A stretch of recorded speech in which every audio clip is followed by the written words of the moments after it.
agree with you, but you certainly make your case for the legitimacy of what you're doing very well.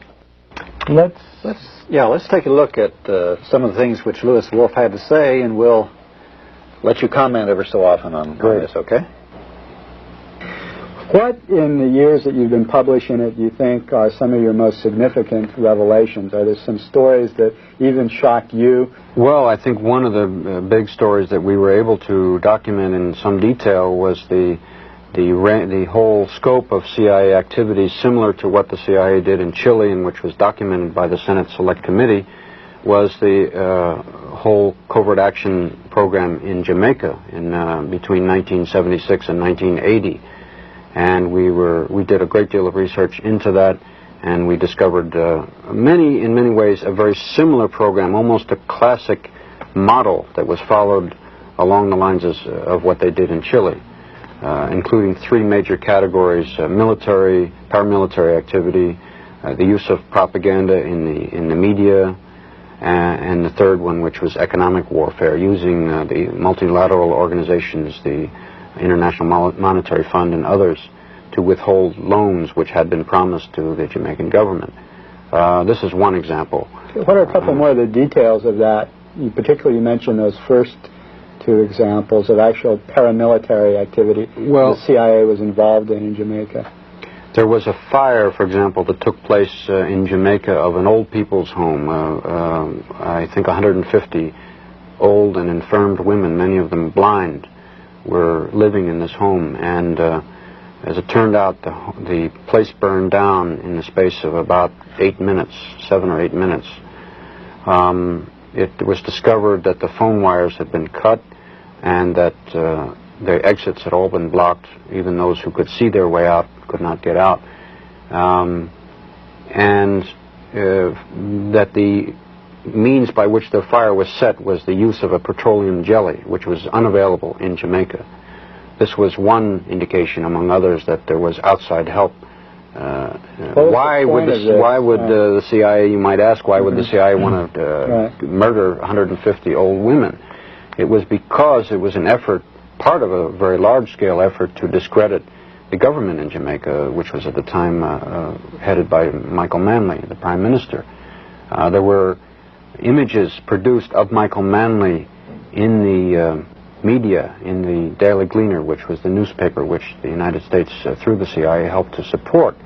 And there is a good deal of evidence of that. There were images of Michael Manley showing a death mask. I mean, it was his face which had been somehow made to look like a death mask, although it was pretending to be a photograph of him. And there were many ways to try and discredit him. This is very, very similar, in fact, to what the CIA did to try and discredit Salvador Allende in Chile. If you remember, Richard Nixon instructed the CIA in a meeting which was in 1970 in the White House, and there was a document in the Senate report which is reprinted, and he said, "Make the economy scream." Those were his words. And that's, of course, what the CIA proceeded to do in Chile, and that's what they also did in Jamaica. They also furnished a lot of munitions and assistance to the terrorist squads that were going around killing people in the cities and also in the countryside in Jamaica as well. That's correct. Well, John, you had a trip down to Jamaica, and you saw a lot of these things about Jamaica with your own eyes, right? Yes, indeed. A very moving, a very interesting trip to me, to see a target country at a time in the height of a CIA operation when I was completely outside. So there's no way that I could see the problem that journalists have always had when the U.S. government was targeting on a country in a situation, trying to destabilize it, overthrow or manipulate the elections or whatever, of trying to figure out what's going on when you don't have access to all of the flow of cables and the discussions in National Security Council meetings and whatnot for the planning. I observed that from published information, the CIA station there was quite large for that size of a country. It was huge, in fact. It was bigger than any station I knew of in Africa, although Jamaica was a fairly small island with 2 million people. That's typical of when the CIA has got a big operation going in a place. They beef up the station and beef up the offices back stateside. the tone and flow of articles in the Gleaner was, of course, as Lou says, definitely a chapter out of Chile or a chapter out of the Angolan operation. Every indication of a massive CIA operation going to destabilize the government, to make the economy scream. And in that case, I would say that probably someone got promoted for that one, probably several people. Because Manley was run out of office. Because it worked. By a legitimate without a scandal, without an assassination, without the things that have caused the CIA so much grief.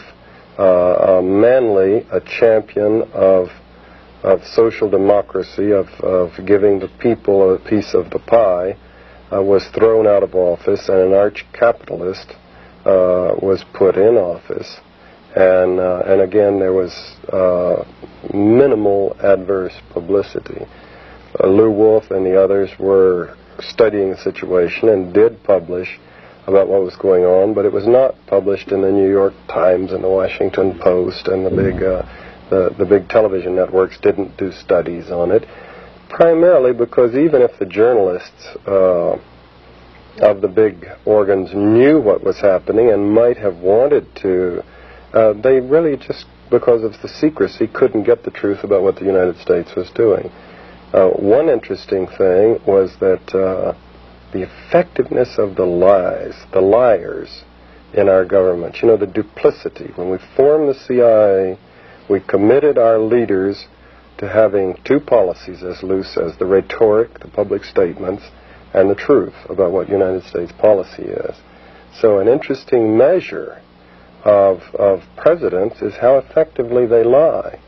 Interesting discussions that occur inside the CIA is about lying. Would you lie? You're the DDO and you're going to testify to the Senate. And serious discussions. Are you going to lie? Because if you do, it's perjury and there's a chance you could go to jail. And yet, the organization expects you to lie. President Carter was one of the most effective liars I have ever watched on television and through the media. As a poker player, man, I would never go up against that man. He could look at that camera and say things that obviously he knew were completely and totally false. And I would study his expression and I could detect nothing except occasionally a little wisp of a smile that wasn't consistent with what he was saying. Like he thought it was funny. But one of his more classic... tick, actually. Yeah, well, the smile that I was referring to wasn't that. It was just a kind of like he was repressing a grin, like he thought it was funny. How he rationalized these things, I don't know. But one of his most conspicuous lies was when he sat down with Manley just a few weeks before the elections in Washington and told him face to face that the CIA, don't have the CIA doing anything to destabilize you or your government. We have no such program going. When obviously he did. And he pulled it off to the point where even Manley was troubled. Very effective liar.